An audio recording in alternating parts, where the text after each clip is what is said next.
کے پیغمبروں کا تھوڑا سا سلسلہ نسب کچھ پتا ہونا تو قرآن سمجھنے میں آسانی ہوتی ہے۔ قرآن میں جن پیغمبروں کا تذکرہ ہمیں ملتا ہے ان میں سب سے پہلے آدم علیہ السلام، ان کے بعد ادریس علیہ السلام، ان کے بعد نوح علیہ السلام۔ سمجھ رہے ہیں؟ یہ ترتیب یاد ہونی چاہیے آپ۔ نوح علیہ السلام بھی قدیم پیغمبر ہیں۔ پھر نوح علیہ السلام کے بعد حضرت ہود علیہ السلام، یہ بھی ابراہیم علیہ السلام سے پہلے کے ہیں۔ پھر حضرت صالح علیہ السلام، کیونکہ حضرت ہود علیہ السلام نے اپنی قوم کو نوح علیہ السلام کا واقعہ سنایا کہ ان کا انجام دیکھو کیا ہوا، تمہارا انجام بھی ویسا نہ ہو جائے۔ صالح علیہ السلام نے اپنی قوم کو ہود علیہ السلام کی قوم کا واقعہ سنایا۔ ہود علیہ السلام کی قوم کا نام تھا قوم عاد۔ سمجھتے ہو گی نہیں سمجھتے؟ وَإِلَىٰ عَادٍ أَخَاهُمْ هُودًا وَإِلَىٰ ثَمُودَ أَخَاهُمْ صَالِحًا۔ تو صالح علیہ السلام کی قوم کا نام تھا قوم سمود۔ قوم سمود سے پہلے قوم عاد، قوم عاد سے پہلے قوم نوح۔ یہ کھوپڑی میں نا یہ ترتیب بٹھا لیں، سمجھتے ہیں؟ ویسے تو بیچ میں اور بھی بہت سے پیغمبر آئے ہوں گے، لیکن قرآن جن کو اہتمام سے بیان کرتا ہے۔ تو آدم علیہ السلام، پھر نوح علیہ السلام، ادریس علیہ السلام، نوح علیہ السلام کی قوم، پھر قوم عاد جن کی طرف حضرت ہود علیہ السلام کو بھیجا، پھر قوم سمود جن کی طرف صالح علیہ السلام کو بھیجا جنہوں نے پہاڑ سے اونٹنی نکال کے دکھائی تھی۔ پھر ان کے بعد جو قوم آئی ہے الی مدین، قوم مدین جن کی طرف شعیب علیہ السلام کو بھیجا، نہیں بلکہ یہ اس سے پہلے لوط علیہ السلام جو حضرت ابراہیم کے بھانجے تھے۔ تو حضرت ابراہیم علیہ السلام کا زمانہ یہاں سے شروع ہوتا ہے۔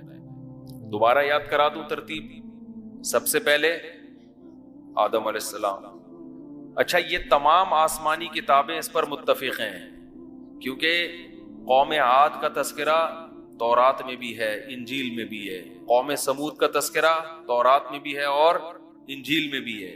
تو یہ تمام واقعات پچھلی تمام آسمانی کتابوں میں ملتے ہیں۔ ان کو یہودی بھی مانتے ہیں، ان واقعات کو عیسائی بھی مانتے ہیں۔ تو حضرت آدم، پھر ادریس علیہ السلام کا ہمیں زیادہ تذکرہ نہیں ملتا، ان کی قوم کا کیا تھا، لیکن قدیم پیغمبر تھے۔ نوح علیہ السلام، ان کی قوم کو اللہ نے تباہ و برباد کیا، قدیم پیغمبر تھے، 950 سال تک تبلیغ کی ہے صرف انہوں نے۔ پھر نوح علیہ السلام کے بعد قوم عاد، بڑے مضبوط طاقتور لوگ تھے یہ بھی۔ قوم عاد کے بعد قوم سمود، یہ بھی بڑے مضبوط اور طاقتور قومیں تھیں۔ پھر ان کے بعد ابراہیم علیہ السلام کا زمانہ، اور ابراہیم علیہ السلام کا زمانہ ہمارے زمانے سے تقریباً 4000 سال کے لگ بھگ پرانا ہے۔ سمجھتے ہو؟ تقریباً 4000۔ وجہ اس کی اس سے پہلے کا نہیں پتا کون سا کتنا پرانا ہے، پھر وہ اندازے ہیں، کوئی پتہ نہیں ہے کتنا پرانا، پھر اندازے ہیں۔ لیکن ابراہیم علیہ السلام کا زمانہ تقریباً اسی کے لگ بھگ ہے، اس میں کچھ اوپر نیچے ہے، کیونکہ نبی صلی اللہ علیہ وسلم سے 2000 سال سے زیادہ کا عرصہ تھا ابراہیم علیہ السلام میں اور رسول اللہ صلی اللہ علیہ وسلم میں۔ تو حضرت ابراہیم علیہ السلام کا جب زمانہ تھا تو ان کے بھانجے تھے لوط علیہ السلام، تو قوم لوط، تو لوط علیہ السلام اور حضرت ابراہیم کا زمانہ ایک ہی ہے۔ ان کے بعد جو قوم آئی ہے قوم شعیب، جن کو مدین کہا جاتا ہے۔ مدین، شعیب علیہ السلام کو اللہ نے جس قوم کی طرف بھیجا وہ کیا کہلاتی ہے؟ مدین۔ وہ ناپ تول میں کمی کرنے کے عادی تھے۔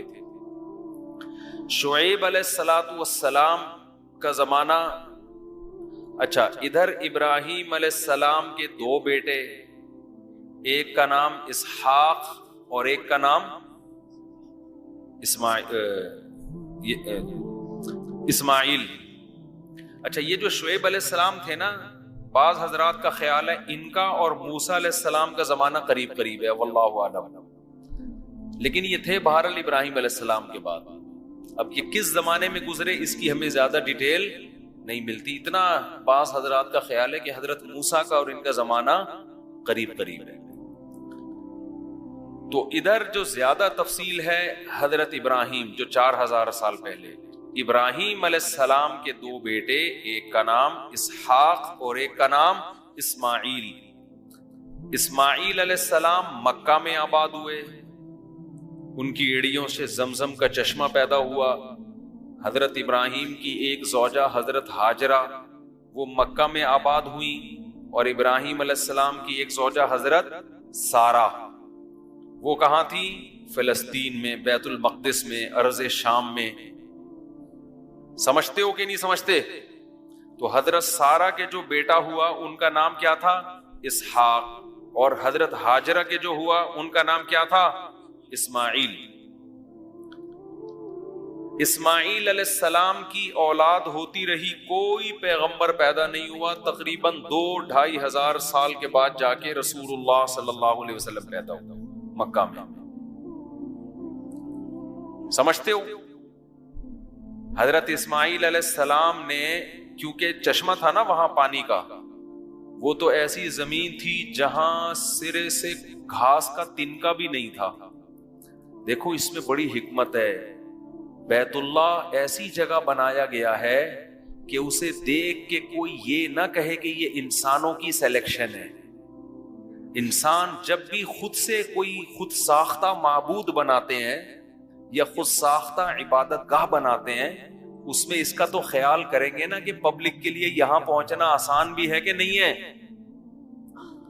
نہیں یاری بات.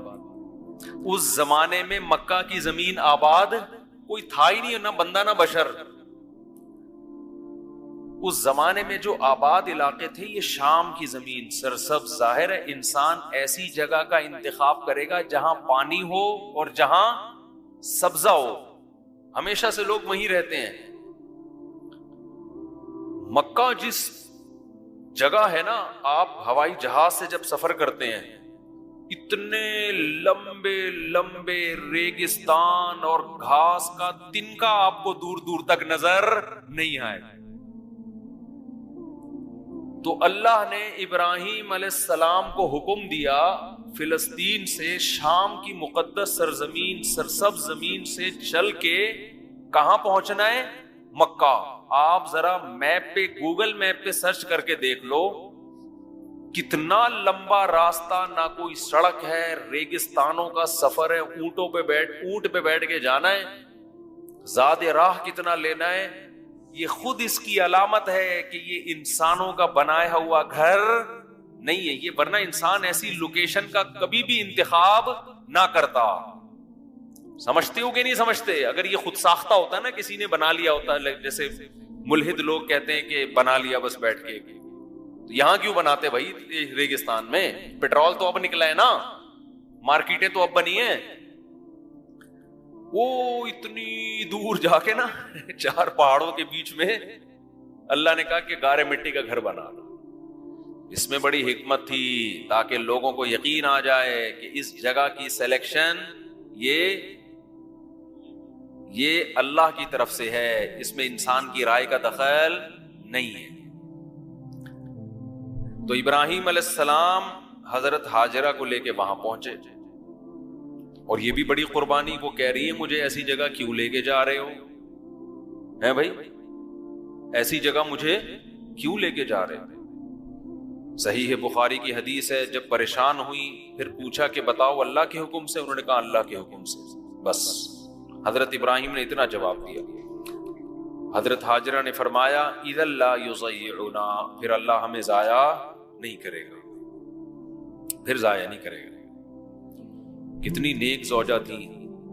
آج کل کی اگر عورتیں بھی اسی طرح ہو جائیں ہیں بھائی، کتنی ہنسی خوشی زندگی گزرنا شروع ہو جائے.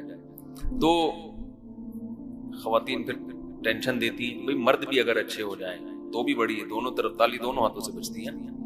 تو وہاں پر ابراہیم علیہ السلام حضرت ہاجرہ کو اور ان کے بیٹے اسماعیل علیہ السلام کو چھوڑ کے آ گئے. بس اللہ کا حکم ہے. اللہ نے کہ بڑی حکمتیں تھی بھائی, یہاں پر اللہ نے مکہ کو آباد کرنا تھا, یہ سب اللہ کی طرف سے ہو رہا ہے کام. وہاں اسماعیل علیہ السلام کی ایڑیاں سے اللہ نے زمزم کا چشمہ پیدا کیا, اور ایسا پانی پیدا کیا ہے کہ آج تک وہ پانی ختم ہونے کا نام نہیں لے رہا. 4000 سال گزر گئے ہیں, دنیا میں کوئی چشمہ اتنا قدیم نہیں ہے جو اتنا لوگوں کو سیراب کر رہا ہو, اتنا سیراب کر رہا. اچھا, اس میں بھی دیکھو حکمت ہے. اللہ دودھ کی نہر بھی جاری کر سکتے تھے, شہد کی نہر بھی جاری کر سکتے تھے. اس سے پتہ ہے کیا ہوتا, پھر غیر مسلموں کو موقع مل جاتا کہ یار یہ قدرتی طور پر نا ایک یونیک قسم کی جگہ ہے, تو اس یونیک ہونے کی وجہ سے اس جگہ کو لوگوں نے عبادت گاہ بنا لیا, سادہ پانی نکالا ہے, ٹھیک ہے نا, کیونکہ زندہ رہنے کے لیے پانی بہرحال ضروری ہے. کوئی بھی عجیب سی چیز ہو جاتی نا, معجزہ تو ظاہر ہو جاتا, لیکن لوگ کہتے یار یہ اندر کچھ زمین میں کچھ کیمیکل مل کے دودھ جیسی چیز نکل رہی ہے, تو کہیں سے لوگ گزرے ہوں گے, انہیں کوئی ایسا کیمیکل نظر آیا ہوگا, تو اسی جگہ, کیونکہ ہر عجیب چیز کو لوگ کیا بنا لیتے ہیں, معبود ہوتا ہے نا, ہر عجیب چیز کو لوگ نا معبود بناتے. اللہ نے کہا کچھ بھی عجیب نہیں ہوگا یہاں پہ, ریگستان, بیابان, نہ پیداوار, بواد غیر ذی زرع, گھاس کا تنکا نہیں ہے, کوئی اٹریکشن کی چیز یہاں پہ نہیں ہوگی. پانی تو اس لیے کہ وہ تو زندہ رہنے کے لیے, پانی بھی نہ ہوتا تو پھر تو مر جاتے نا, لیکن پانی ایسا خاندانی پیدا کیا کہ آج تک وہ پانی ختم ہونے کا نام نہیں لے رہا. تو اب وہاں پر حضرت ہاجرہ اپنے بیٹے اسماعیل علیہ السلام کے ساتھ جا کے رہنے لگی. پانی جمع ہو گیا. اسماعیل علیہ السلام کا گزر بسر کیسے ہوتا تھا, کہتے ہیں کہ کچھ ہی وقت میں وہاں نا ایک قبیلہ گزرا ہے, سفر کرتے ہوئے نہیں, قافلے جا رہے ہوتے, تو ان کو پانی کا احساس ہوا. پہلے زمانے میں پانی بڑی نعمت تھی. جرہم قبیلہ تھا, انہوں نے آ کے وہاں پڑاؤ ڈال دیا. تو وہیں پر اسماعیل علیہ السلام کی شادی ہوئی اسی خاندان کی کسی لڑکی سے, کسی خاتون سے. پھر اسماعیل علیہ, اور وہ قبیلہ وہیں آباد ہو گیا. اور حضرت اسماعیل علیہ السلام کا جو گزر بسر تھا نا, کھانا پینا, وہ تھا شکار سے. وہ کیا کرتے تھے, شکار. حدیث میں آتا ہے ارمو فإن اباکم کھان رامیا. نبی صلی اللہ علیہ وسلم جب صحابہ کو جنگ میں تیروں کی ترغیب دیتے, فرماتے تمہارے باپ اسماعیل تیر انداز تھے, تم بھی تیر اندازی سیکھو, تیر چلانا سیکھو. اردغل سے کم از کم یہ فائدہ ہو گیا, لوگوں کو تیر تلوار سے تھوڑی سی محبت ہو گئی ہے. تو حضرت اسماعیل کا گزر بسر کیا تھا, کیونکہ وہاں نہیں تھا. مدینہ پھر تجارتیں شروع کی, لوگوں نے دور دراز جانا شروع کیا. تو پھر عرب لوگ تجارتوں کے, شام کی تجارت, شام قافلے جایا کرتے تھے, تجارتی سامان لاتے تھے. خیر, تو ادھر اسماعیل علیہ السلام کے آگے ابراہیم علیہ السلام کے دین کو اسماعیل علیہ السلام نے فالو کیا, توحید پرستے. آہستہ آہستہ آہستہ ان کی اولادوں میں بت پرستی اور شرک آنا شروع. یہ شرک اتنی گندی چیز ہے, یہ دینداروں میں بھی آتی ہے, اور یہ محبت کے نام پہ آتی ہے. یاد رکھو, جو مذہب کو فالو نہیں کرتے ان میں کبھی بھی بت پرستی نہیں ہوتی. ہمیشہ بت پرستی کے پیچھے اندھی عقیدت ہے. ہمیشہ بت پرستی کے پیچھے کیا ہے, اندھی عقیدت. بزرگوں سے, اہل اللہ سے, ان کو باپ بنا لیتے ہیں, پتہ نہیں کیا سمجھتے ہیں کہ یہ کچھ عجیب سی چیزیں ہیں. یہ بھائی بزرگ ہماری طرح کے انسان ہوتے ہیں, کھاتے ہیں پیتے ہیں, ان کو ہمارے بارے میں ککھ بھی پتا نہیں ہوتا. ان سے عقیدت صرف ان کے نیک عمل کی وجہ سے ہوتی ہے. باقی نہ وہ گنجے کے سر پہ بال نکال سکتے ہیں, نہ وہ اندھے کو بینائی دے سکتے. کسی کے ہاتھ میں کوئی کرامت ظاہر ہو جائے تو وہ بھی اللہ کی طرف سے ہوتی ہے. ہاتھ ان کا ہوتا ہے, کام کرنے والا کون ہے, اللہ. اللہ نے ان کو اختیارات پھر بھی نہیں دیے ہوتے کہ جب چاہیں گے گنجے کے سر پہ ہاتھ رکھیں گے بال نکل آئیں گے. ایسا نہیں ہوتا. پتہ نہیں گنجے کی مثالیں مجھے کیوں ذہن میں آتی ہیں, کیونکہ مثالیں تو اور بھی بہت ساری, لیکن جو گنجے کی مثال دینے میں مزہ آتا ہے وہ کسی اور مثال میں نہیں آتا. تو ادھر اس ابراہیم علیہ السلام کے بیٹے جو ادھر ارض شام میں, وہ تھے اسحاق علیہ السلام. اللہ نے ان کو یہاں کے لیے منتخب کیا. اسحاق علیہ السلام کے بیٹے یعقوب علیہ السلام. یعقوب علیہ السلام بھی نبی, حضرت اسحاق بھی نبی. یعقوب علیہ السلام کے 11 بیٹے جن میں 2 کے نام ہمیں ملتے ہیں, ایک بنیامین اور ایک یوسف علیہ السلام. حضرت یوسف علیہ السلام کو اللہ نے نبوت عطا فرمائی. یوسف علیہ السلام کو بھائیوں نے کنویں میں ڈال دیا. یہ ہم تفصیل پڑھیں گے آگے بھی, تو خلاصہ بیان کر رہا ہوں. پھر کنویں سے نکل کے مصر کے بازاروں میں فروخت ہوئے, ہوتے ہوتے بادشاہ کے محل میں پہنچتے پہنچتے مصر کے بادشاہ بنا. جب مصر کی حکومت آپ کے پاس آئی ہے تو آپ نے اپنے والد یعقوب علیہ السلام کو ارض شام سے کہاں بلوا لیا؟ مصر. سمجھتے ہیں؟ وہاں حکومت بنی اسرائیل کی نہیں. بنی اسرائیل کیوں کہتے ہیں ان کو؟ یعقوب علیہ السلام کا لقب تھا اسرائیل. اسرائیل یہ عبرانی زبان کا لفظ ہے. ایل اللہ کو کہتے تھے. اسرا کا معنی عبد, عبداللہ کا ترجمہ ہے یہ اسرائیل. تو حضرت یعقوب علیہ السلام کا لقب کیا تھا؟ اسرائیل. تو ان کی جتنی اولادیں ہیں وہ کیا کہلاتی ہیں؟ بنی اسرائیل. حضرت یعقوب کے ایک بیٹے کا نام تھا یہودا. سمجھتے ہیں؟ تو آگے جتنی نسل چلی ہے نا ان کو بنی اسرائیل بھی کہا جاتا ہے اور یہودی بھی. اس یہود کی اس بیٹے کی طرف نسبت کرتے ہوئے. سمجھتا ہے کہ نہیں سمجھتا ہے؟ تو اب مصر کی حکومت آ گئی حضرت یوسف علیہ السلام کے پاس. تو یہ پورا قافلہ یعقوب علیہ السلام کی آل اولاد, بیٹے بیٹیاں, پوتے پوتیاں, بہویں, بہت بڑا خاندان تھا. یہ جو نحوست ہے 2 بچوں والی, یہ پیغمبر کبھی بھی اس منحوس نعرے کو پیغمبروں نے کبھی بھی فالو بولو نہیں کیا.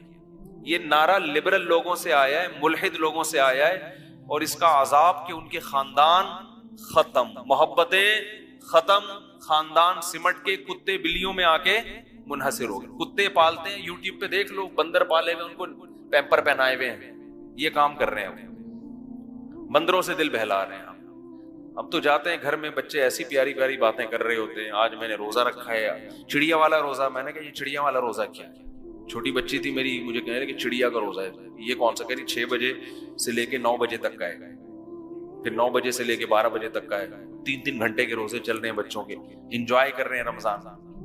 انگریزوں کے ہاں بندر ملیں گے آپ کو, کتے ملیں گے, ان سے دل بہلا رہے ہوتے ہیں. انسان جب مارکیٹ سے شارٹ ہوگا تو گھروں میں کتے بندر آئیں گے.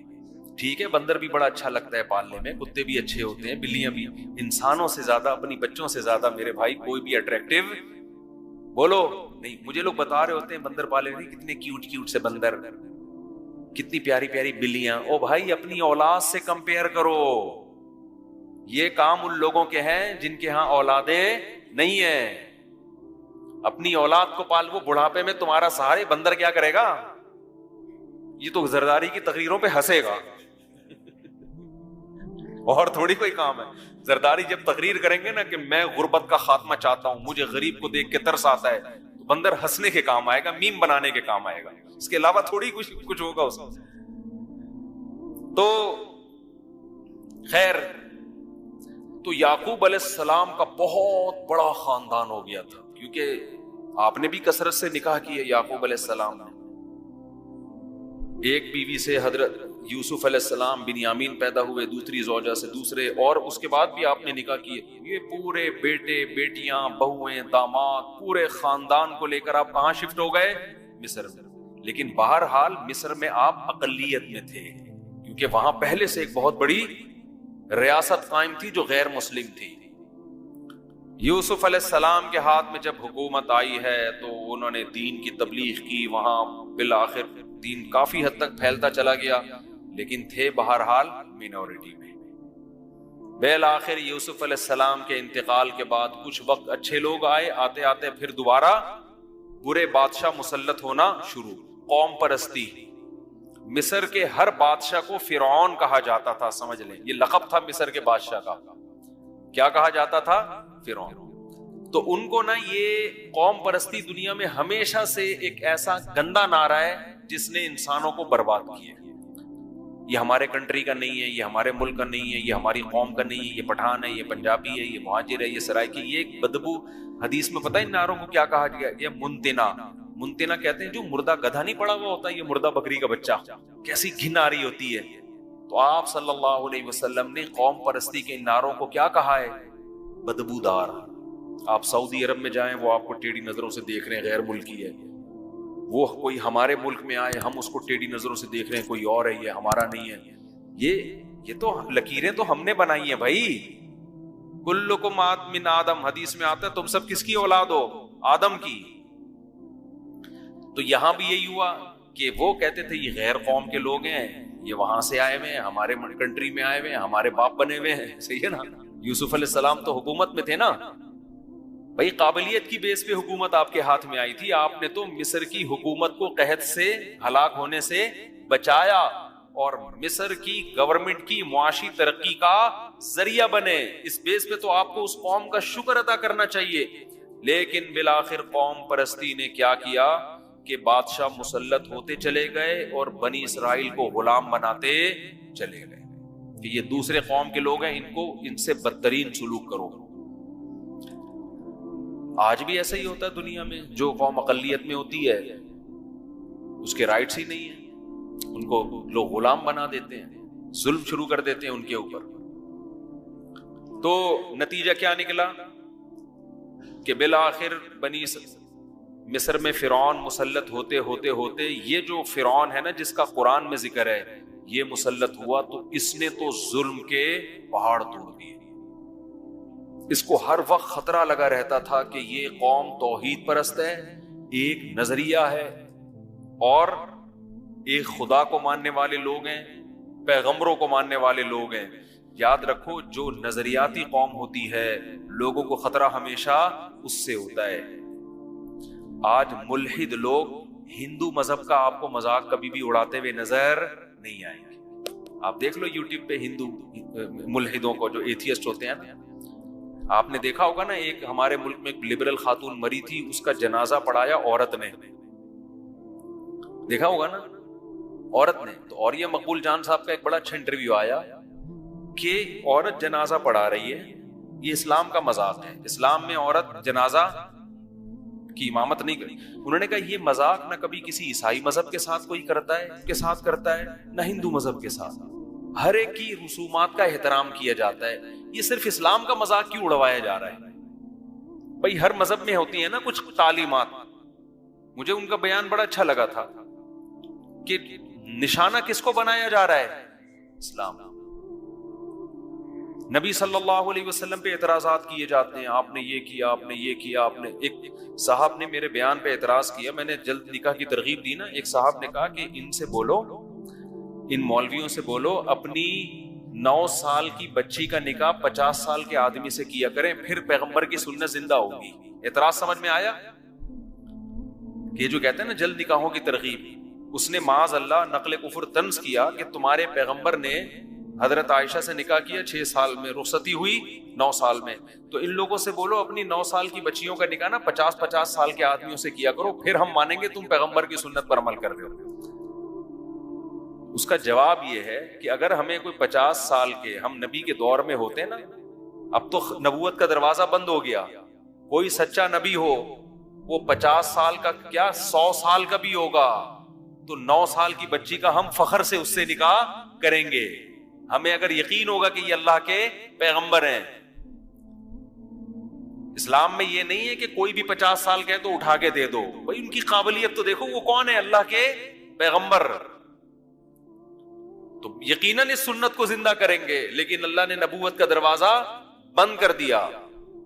ایک عیسائی عورت نے اعتراض کیا تھا، مجھ سے سوال پوچھا کہ اتنی کم عمر لڑکی سے نکاح کیا. میں نے کہا آپ بتاؤ، اگر عیسیٰ علیہ السلام جس کو آپ نبی مانتی ہو آج موجود ہوتے اور آپ کی عمر کم ہوتی، آپ ان سے نکاح کرتی؟ اس نے کہا فوراً کرتی. تو میں نے کہا جیسے آپ کو ان کے پیغمبر ہونے کا یقین ہے، ابو بکر کو محمد صلی اللہ علیہ وسلم کے پیغمبر ہونے کا یقین، حضرت عائشہ کو محمد صلی اللہ علیہ وسلم کے پیغمبر ہونے کا یقین. اور کیسی کامیاب زندگی گزری ہے، کس قدر ساری زندگی حضرت عائشہ نے فخر کیا ہے. تو اسلام میں یہ نہیں ہے کہ 9 سال یا 10 سال کی بچی کا کسی بھی 50 سال کے آدمی سے آپ نکاح کرتے ہیں. اگر اس کے اندر کوئی ایسی قابلیت ہے تو لوگ کرتے ہیں، آج بھی کرتے ہیں. مال دیکھ کے کر رہے ہوتے ہیں. آپ نے دیکھا نہیں ہے 70 سال کے بڈھے کروڑ پتی ہوتے ہیں, پیسوں کی بیس پر کم عمر لڑکیوں سے شادی کر رہے ہوتے ہیں, اور وہ کم عمر لڑکیاں اس نکاح پہ خوش ہوتی ہیں, کہتی ہیں ہمیں کوئی بات نہیں, بڈھا ہے کوئی مسئلہ نہیں, پیسہ ملے گا. تو جب پیسے کی بیس پر وہ کمپرومائز کرتی ہیں تو نبوت کی بیس پر, نبوت تو اس کائنات کا سب سے بڑا عہدہ ہے, اور امی عائشہ کو اس نکاح سے جتنے فائدے ہوئے اتنے کسی خاتون کو کسی سے نکاح سے ایسے فائدے نہیں ہوئے. آج حضرت عائشہ کا نام جو دنیا جانتی ہے اور ادب و احترام سے لیتی ہے, وہ اس لیے کہ آپ کا نکاح کس سے ہوا؟ سید الانبیاء محمد صلی اللہ علیہ وسلم سے, اور آدھا علم آپ کے ذریعے امت تک پہنچا ہے. تو یہ جتنے اعتراض پیغمبر کی شخصیت پہ کریں گے, کسی اور مذہب کے ماننے والوں کی شخصیت پہ نہیں, حالانکہ ان پر کروڑوں اعتراضات ہوتے ہیں, کروڑوں. تو اس سے ہمیں پتا چلتا ہے کہ بھائی جن تلوں میں تیل ہوتا ہے نا, انہی سے تیل نکالنے کی کوشش کی جاتی ہے. ان کو پتا ہے کہ دنیا میں اگر کوئی مذہب ہے تو کون سا ہے؟ اسلام. باقی کو کوئی ویسے ہی نہیں مانتا, باقیوں کو لوگ ویسے ہی لفٹ نہیں کراتے. اس لیے سارے اور پھر مسلمان علماء پہ اعتراضات, مولویوں کے پیچھے پڑے رہیں گے.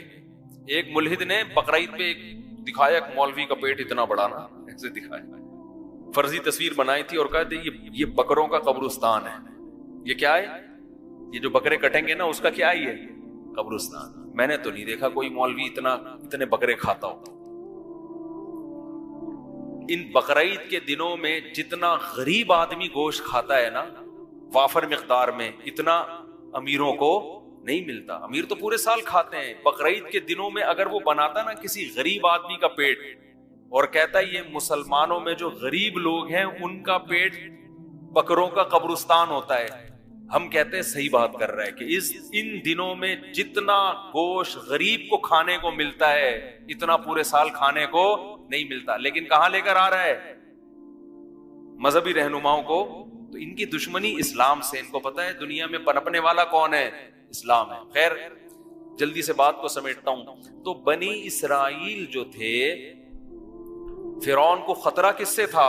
بنی اسرائیل سے. ان کا ایک مذہب ہے, یہ صحیح تعلیمات کو فالو کرتے ہیں. تو فرعون نے کیا کیا؟ بچوں کو قتل کرنا شروع, ان کی نسل ختم کرو.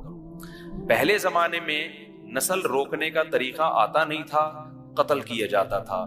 اب اسلام دشمن قوتوں نے قتل کے عیب سے, قتل کے الزام سے بچنے کے لیے انہوں نے نیا فارمولا لے کر آئے ہیں کہ پیدا ہونے سے روک دو. آپ کو پتہ ہے تعلیم پہ اتنا خرچ نہیں ہو رہا جتنا بچوں کی ولادت روکنے پہ خرچ ہو رہا ہے کہ ان کو پڑھائیں گے کیسے. الٹی کہانی ہے یا نہیں ہے؟ نہیں آئی سمجھ میں؟ جو بجٹ پاس ہوتا ہے نا فیملی پلاننگ کے لیے, وہ اتنا بجٹ ہے کہ اس میں ہر بچے کو بہترین تعلیم فری دی جا سکتی ہے. یہ ایسا ہی ہے جیسے میں کہوں کہ یار میرے 6 بچے ہو گئے تو میں پڑھاؤں گا کیسے.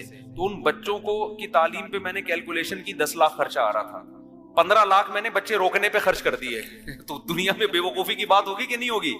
تو یہ بے وقوفی دنیا میں ہو رہی ہے. فیملی پلاننگ کے ذریعے نسل روکنے پر جتنا پیسہ خرچ ہو رہا ہے اتنا بچوں کی ایجوکیشن پہ خرچ نہیں ہو رہا. تو یہ وہ فرعون والا فلسفہ ہی ہے کہ نسل کو بڑھنے نہ دو, ان کی سپیڈ بہت تیز ہے, کل یہ بنی اسرائیل کی آبادی زیادہ ہو گئی, یہ ہم ہی کو کھا جائیں گے. تو وہی فلسفہ آج دنیا میں ہے کہ ایشیائی ملک ہیں, غریب ملک ہیں, ان کو سمٹنے دو, ورنہ یہ بڑھیں گے تو یہ ترقی کریں گے. خیر, تو اب یہاں پر اللہ نے پھر بھیجا حضرت موسیٰ علیہ السلام کو مصر میں.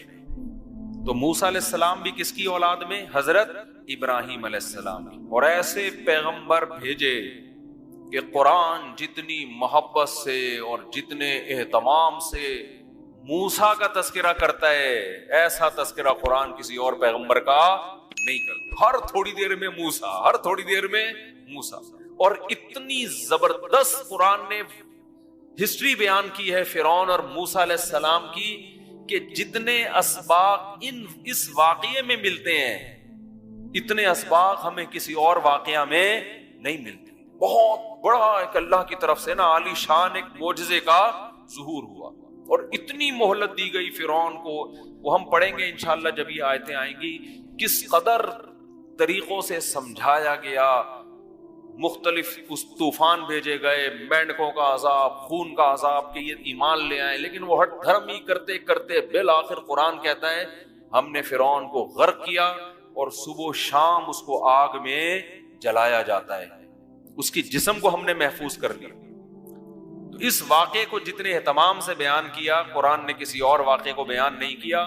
اس سے پتہ چلتا ہے کہ اللہ کی نظر میں موسیٰ کلیم اللہ کا مقام بہت زیادہ بلند ہے۔ تو حضرت موسیٰ علیہ السلام کے بعد کیا ہوا؟ اب ترتیب یاد ہو رہی ہے نا، آدم، نوح، ہود، صالح، ابراہیم، لوط علیہم السلام، اور پھر ادھر اسحاق، پھر یعقوب، پھر یوسف، پھر موسیٰ علیہم السلام۔ پھر موسیٰ علیہ السلام کے بعد یہ سارے مشہور پیغمبر پیدا ہوئے ہیں۔ اچھا، ہمارے نبی سے پہلے جو آخری نبی تھے عیسیٰ علیہ السلام تھے، یعنی ان کے بعد ہمارے نبی آئے ہیں۔ یہ پھر عیسیٰ علیہ السلام سے پہلے گزرے نبی حضرت داؤد علیہ السلام۔ موسیٰ علیہ السلام کے بعد مشہور پیغمبر کون سے تھے؟ داؤد علیہ، پرسوں کا واقعہ بیان کیا تھا نا کہ بنی اسرائیل میں داؤد جو تھے انہوں نے قتل کیا جالوت کو، پھر اللہ نے بنی اسرائیل کی حکومت آ گئی۔ داؤد علیہ السلام کے بیٹے سلیمان علیہ السلام، پھر اچھا یونس علیہ السلام بھی قدیم پیغمبروں میں سے ہیں، ان کا زمانہ بھی حضرت ابراہیم علیہ السلام سے پہلے کا ہے۔ تو ادھر جو تھے سلیمان علیہ السلام کی آگے اولاد میں حضرت عمران پیدا ہوئے ہیں۔ کون پیدا ہوئے ہیں؟ اب یہ پیغمبر تھے یا نہیں تھے اس سے قرآن خاموش ہے۔ تو حضرت عمران چونکہ انہی پیغمبروں کی اولادوں میں تھے، گھروں میں عبادت اور ظاہر ہے پیغمبروں کا خون تھا، تو اللہ نے حضرت عمران کو بیٹی دی جن کا نام کیا تھا؟ مریم۔ حضرت عمران کی اہلیہ نے منت مانی کہ میرے اگر اولاد ہوگی تو میں اسے مسجد اقصیٰ کی خدمت کے لیے وقف، وہ دین کی خدمت کے لیے وقف ہو۔ لیکن وہ بیٹی جو پیدا ہوئی تو وہ بیٹے کے بجائے کیا پیدا ہو گئی؟ بیٹی۔ تو حضرت مریم کے خالو تھے حضرت زکریا علیہ السلام۔ تو اس سے پتہ چلتا ہے زکریا علیہ السلام کا زمانہ اور عیسیٰ علیہ السلام کا زمانہ کیا ہے، کیونکہ حضرت عیسیٰ کس کے بیٹے ہیں؟ حضرت مریم کے، اور حضرت مریم کے خالو کون ہیں؟ حضرت زکریا علیہ السلام۔ پھر حضرت زکریا کے بیٹے تھے یحییٰ علیہ السلام۔ تو یہ پیغمبر قریب قریب ہی گزرے ہیں، اور یہ سارے جس کو آج یہودی یروشلم کہتے ہیں، یہ سارے پیغمبر ان کا مسکن، ان کا جائے قرار ان سب کی یہاں تھی۔ حضرت مریم کے پوری تاریخ ادھر ہی ہے، لوگ جاتے بھی ہیں نا، یہودی تو بہت زیادہ جاتے ہیں، اب تو ان کے قبضے میں، مسلمان بھی جاتے ہیں، تو وہ ساری تاریخ حضرت مریم علیہ السلام کے واقعات، وہ عیسیٰ علیہ السلام پیدا ہوئے اور اللہ نے کھجور کے درخت ہلانے کو کہا حضرت مریم کو کہ کلی وشربی وقرری عینا، کہ اے مریم ان کھجوروں کو کھا اور پانی پی کے اپنی آنکھیں ٹھنڈی کر، جب ان کے حضرت عیسیٰ کی ولادت ہوئی۔ تو یہ زکریا علیہ السلام تھے حضرت مریم کے خالو۔ تو زکریا علیہ السلام کو اللہ نے بیٹا دیا یحییٰ علیہ السلام، سمجھتے ہیں؟ تو یہ سارے پیغمبر قریب قریب۔ پھر حضرت مریم کو اللہ نے بیٹے دیے حضرت عیسیٰ۔ یہ حضرت عیسیٰ علیہ السلام جو تھے یہ بنی اسرائیل کے لاسٹ پیغمبر، چونکہ اب ان کے ساتھ یہودیوں نے بہت ظالمانہ سلوک کیا، تو اللہ نے یہودیوں سے انتقام، کیونکہ اب تک جتنے پیغمبر آ رہے تھے کس میں آ رہے تھے؟ یہودیوں میں، سارے اسحاق علیہ السلام کی اولاد میں آ رہے تھے نا، تو یہودیوں کو بڑا نوازا اللہ نے کہ سارے پیغمبر کس میں آ رہے ہیں؟ آپ کو قائد بنایا جا رہا ہے، آپ کو روحانی قائد بھی اور مادی لحاظ سے بھی قائد۔ تو جب عیسیٰ ابن مریم کے ساتھ انہوں نے ظلم زیادتی کی تو اللہ نے پھر آئندہ کے لیے، اچھا فوراً نہیں، پھر عیسائیوں کے پاس دنیا کی حکومت آئی ہے۔ عیسائیوں نے بہت بڑے، کیونکہ وہ حق پر تھے، عیسائیوں میں پھر آہستہ آہستہ شرک آنا شروع۔ جیسے ہماری قوم میں شرک آیا نا، رسول اللہ صلی اللہ علیہ وسلم کی سیرت پہ جلسے ہو رہے ہیں، آپ کی تعریفیں ہو رہی ہیں، یہاں تک تو ٹھیک ہے، ہوتے ہوتے اب ہر خطیب کو کچھ نئی چیز مارکیٹ میں لانی ہے، وہ وہی تعریف کرے گا جو پہلے والا کر کے گیا ہے، تو پبلک کو مزہ نہیں آتا، تو اس نے کچھ اور تڑکا لگایا، اگلا اور تڑکا، لوگوں کی واہ واہ سبحان اللہ۔ جیسے آپ یوٹیوب پہ دیکھ لو، حضرت علی کے فضائل جب بیان کیے جاتے ہیں پتہ ہی نہیں چلتا کہ یہ خدا کی تعریف ہو رہی ہے یا حضرت علی کی تعریف ہو رہی ہے، کیونکہ خطیب کا مقصد کیا ہوتا ہے؟ مجمع کو گرم کرنا، ہاں ہاں ہو لوگ واہ واہ سبحان اللہ کلابازیاں کھائیں نا، تو وہ سادہ طریقے سے بتانے میں نہیں ہوتا۔ تو عیسائیوں میں یہی ہوا کہ حضرت عیسیٰ علیہ السلام کی شان میں آہستہ آہستہ غلو کرنا شروع۔ پہلے عیسائی کہتے تھے کہ حضرت عیسیٰ کو جو معجزے دیے گئے، بھائی وہ تو اللہ کی قدرت تھی، یہ عیسیٰ کا کمال نہیں تھا۔ مردوں کو زندہ اللہ کر رہا ہے، عیسیٰ تھوڑی کر رہے ہیں۔ نابینا کو آنکھیں کون دے رہا ہے؟ اللہ دے رہا ہے، عیسیٰ تھوڑی دے رہے ہیں۔ بغیر باپ کے پیدا ہو گئے تو کوئی بات نہیں، اللہ تو ماں اور باپ کے بغیر آدم کو پیدا کر دیا، تو ان کو بھی تو باپ کے بغیر پیدا کر سکتا ہے۔ شروع میں عیسائی صحیح ٹریک پر چلے، لہذا اللہ نے ان کو نوازا، ایسا نوازا کہ دنیا میں بڑی بڑی ریاستیں قائم ہوئی، کس کی؟ عیسائیوں۔ آج بھی عیسائی دنیا میں راج کر رہے ہیں حقیقت میں، دیکھ، پہلے تو مسلمانوں نے کیا، لیکن اب پھر کس کے ہاتھ میں آ گیا؟ لیکن اب مذہبی حکومت نہیں ہے ان کی، پہلے مذہب کی بیس پر انہوں نے دنیا کے بہت بڑے، کیونکہ اللہ نے ان کی مدد کی، لیکن آہستہ آہستہ پیغمبر کی شان کو حد سے بڑھاتے بڑھاتے بڑھاتے بالآخر یہاں پہ آ کے رکے کہ حضرت عیسیٰ کو اللہ کا بیٹا بنا ڈالا۔ اب جب ان پہ انگلیاں اٹھی کہ اللہ تو کسی کو جانتا ہی نہیں ہے، تو انہوں نے اس کی ایسی تعویلات کی، نہیں بھائی اللہ کے جسم سے پیدا نہیں ہوئے۔ اچھا پھر تم ان کو مجازن بیٹا کہہ رہے ہو، جیسے محبت میں تو انسان اپنے باپ کو بھی بیٹا کہہ دیتا ہے نا، تو مجازن کہہ رہے ہو۔ مجازن تو کسی کو بھی کچھ بھی کہا جا سکتا ہے، پھر تو ہر پیغمبر کو کہہ سکتے ہیں، نہیں، پھر کہتے ہیں نہیں مجازن نہیں کہہ رہے، ہم حقیقتاً اللہ کے بیٹے ہیں۔ ارے حقیقت میں کیسے بیٹے ہو گئے جب اللہ کے جسم سے نکلے ہی نہیں ہیں؟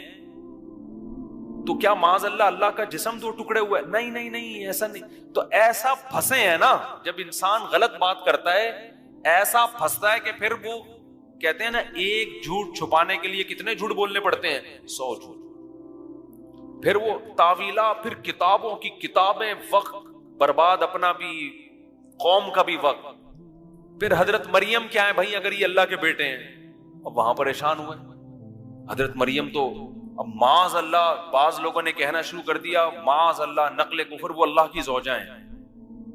تو اتنے الٹے الٹے، آج تک عیسائیوں سے یہ مسئلہ حل ہو کے نہیں دے رہا۔ تو جب یہاں تک معاملہ پہنچا ہے تو اللہ تعالی نے بنی اسحاق کے ہاتھ سے جو خلافت تھی روحانی، وہ چھین کر اللہ نے ابراہیم علیہ السلام کے جو دوسرے بیٹے تھے اسماعیل، ان کی اولاد میں ٹرانسفر کر دی کہ اب قیامت تک روحانی طور پر پیشوا کون ہوگا؟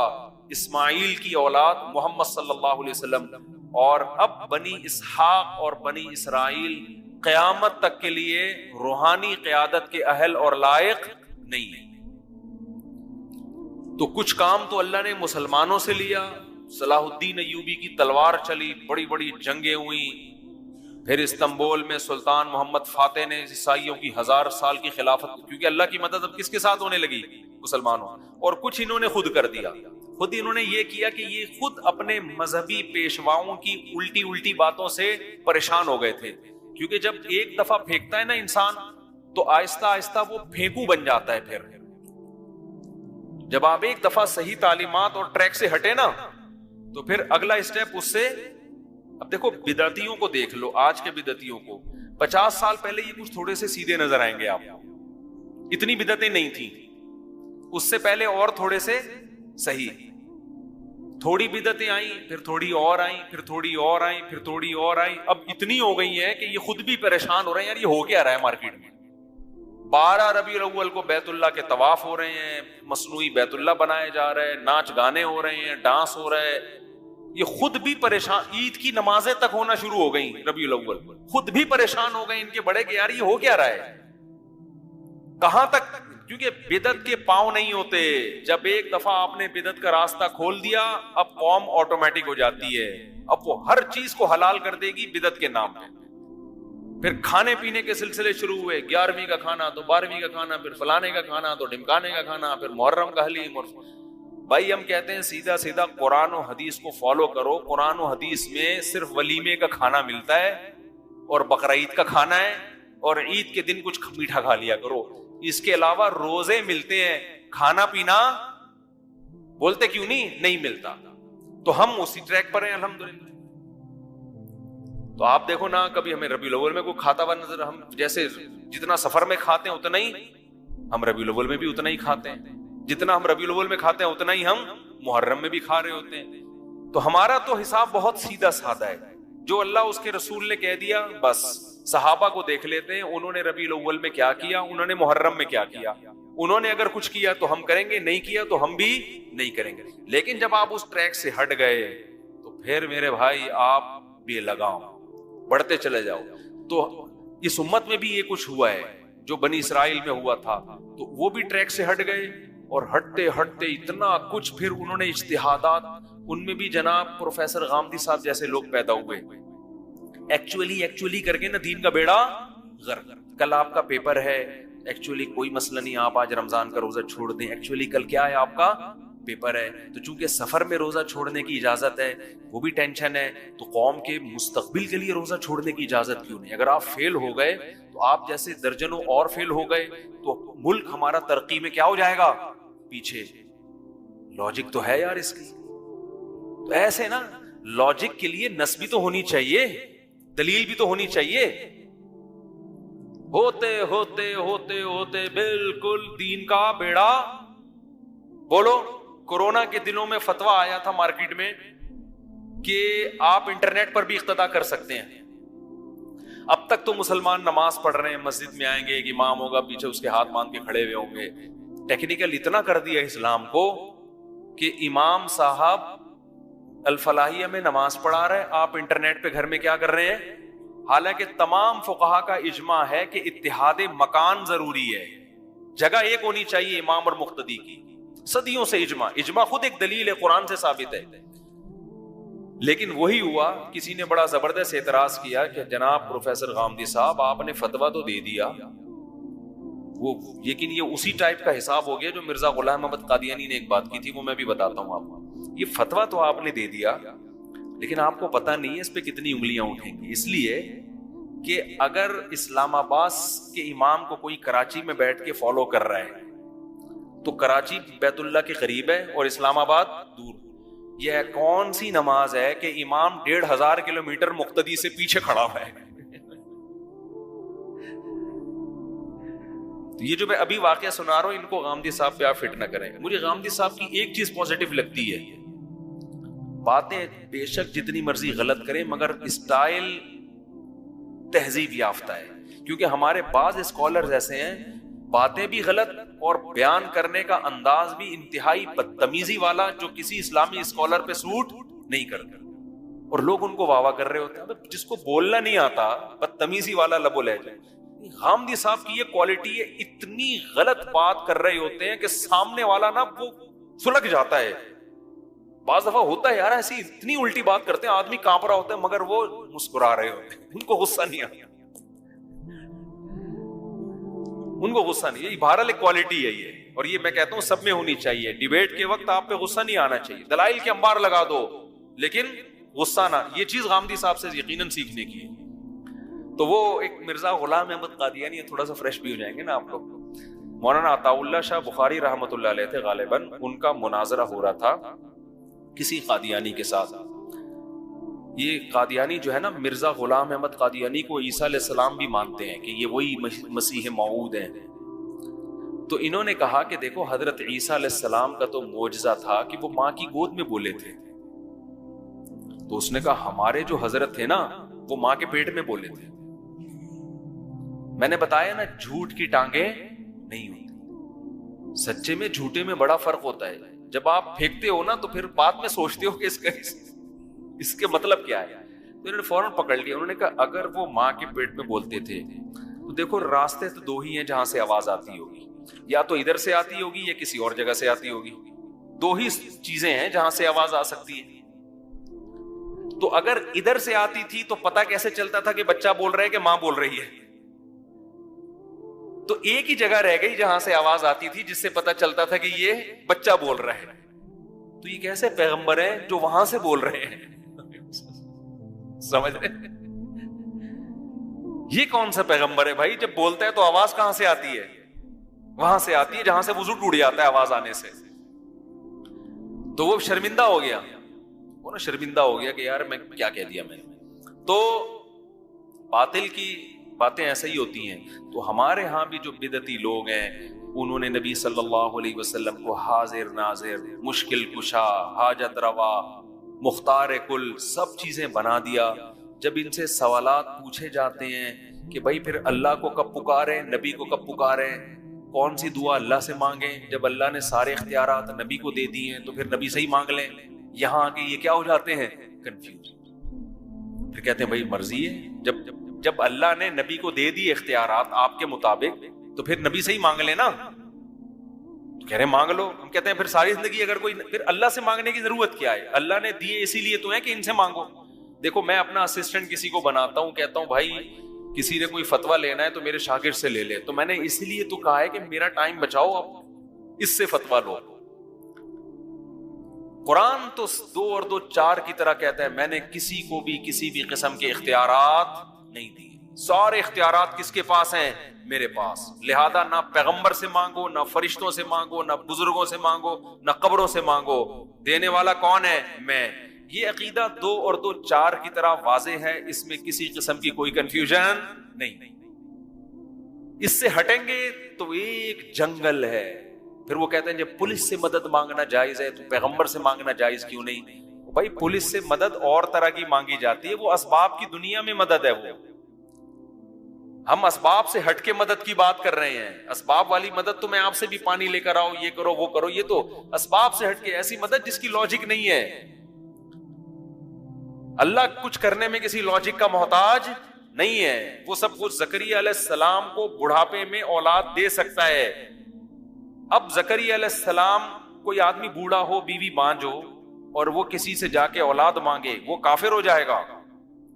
وہ کہے نا کسی بزرگ سے مجھے اولاد دے دیں, اس کا مطلب بھائی تو کیا یہ اسباب سے ہٹ کے یہ تھوڑی کچھ کر سکتے ہیں؟ بوڑھوں کو تھوڑی اولاد ہوتی ہے جبکہ بیوی بانجھ ہو. خیر, تو کہاں سے کہاں بات چلی گئی. تو اللہ نے عیسائیوں میں جب شرک آیا, پھر عیسائیوں نے اپنے مذہب کو بڑا تبدیل کیا. یہ جو عیسائیوں میں کزن میرج ختم ہوئی ہے, خود عیسائیوں کی تحقیق ہے, یہ بھی پادریوں کی ملاوٹ ہے.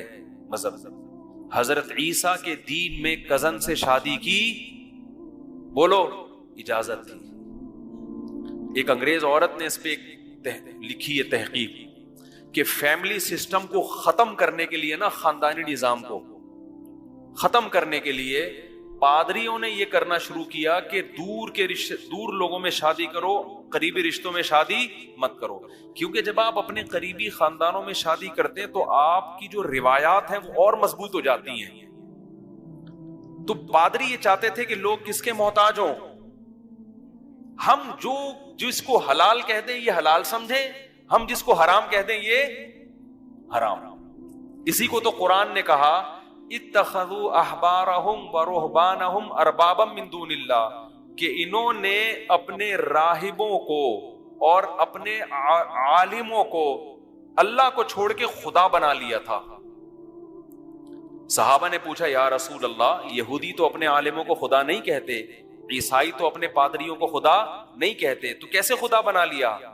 اس کا جواب نبی صلی اللہ علیہ وسلم نے دیا. فرمایا کیا تمہیں پتا نہیں ہے کہ جس چیز کو انہوں نے حلال کر دیا انہوں نے حلال, جس چیز کو انہوں نے حرام کر دیا انہوں نے حرام. حالانکہ حلال حرام کرنے کا اختیار کس کے پاس ہے؟ اللہ کے پاس. اچھا, اس آیت کا آج ہمارے ہاں غلط استعمال بھی ہوتا ہے. ہمارے ہاں نا یہی آیتیں فٹ کی جاتی ہیں چاروں اماموں پر کہ دیکھو امام ابو حنیفہ جس چیز کو حلال کہتے ہیں تم بھی حلال مانتے ہو, جس کو وہ حرام کہتے ہیں تم بھی حرام. علماء جس کو حلال کہتے ہیں تم بھی, تو اس کا اختیار تم نے ان کو دے دیا تو تم نے ان کو کیا بنا لیا ہے؟ یہ آیت کی غلط تفسیر ہے. آیت کا مطلب یہ ہے کہ یہودیوں نے، عیسائیوں نے اپنے پادریوں کو یہ رائٹ دیا ہوا تھا کہ آپ شریعت میں چینجنگ کر سکتے ہیں، ان کا یہ نظریہ تھا، جبکہ ہمارا یہ نظریہ نہیں ہے کہ امام حنیفہ شریعت میں چینجنگ کر سکتے ہیں۔ حلال کو حلال بتانا الگ چیز ہے، حرام کو حرام بتانا یہ تو علماء کا کام ہے، وہی بتائیں گے، اور علماء عام آدمی سے زیادہ اچھا بتا سکتے ہیں۔ یہ جو لوگ کہتے ہیں نا کہ انہوں نے علماء کو خدا بنا لیا ہے، مجتہدین جس کو حلال کہتے ہیں یہ حلال مان لیتے ہیں، بھائی وہ حلال بتاتے ہیں، کرتے نہیں ہیں۔ اگر امام ابو حنیفہ اللہ کے حرام کو حلال کر دیتے تو وہ امام ابو حنیفہ نہیں ہوتے، معاذ اللہ نقل کفر، وہ کافر ہوتے، اسلام سے خارج ہوتے ہماری رائے میں۔ ایک طرف آپ ان کو امام ابو حنیفہ بھی کہہ رہے ہو اور ان پہ یہودیوں والی آیتیں بھی فٹ کر رہے ہو، تو یہ سینس لیس ہونے کی دلیل ہے۔ یہ اس کی علامت ہے کہ جس کو یہ والی آیت کا مطلب سمجھ میں نہ آئے وہ باقی آیتوں کا مطلب ہمیں کیا سمجھائے گا؟ اس لیے ہم مجتہدین کو اپنا باپ بناتے ہیں کہ قرآن و سنت ہم ان سے سمجھیں گے، آپ سے نہیں سمجھیں گے۔ اور ظاہر ہے قرآن کہتا ہے فَاسْأَلُوا أَهْلَ الذِّكْرِ، اہل علم سے سمجھو۔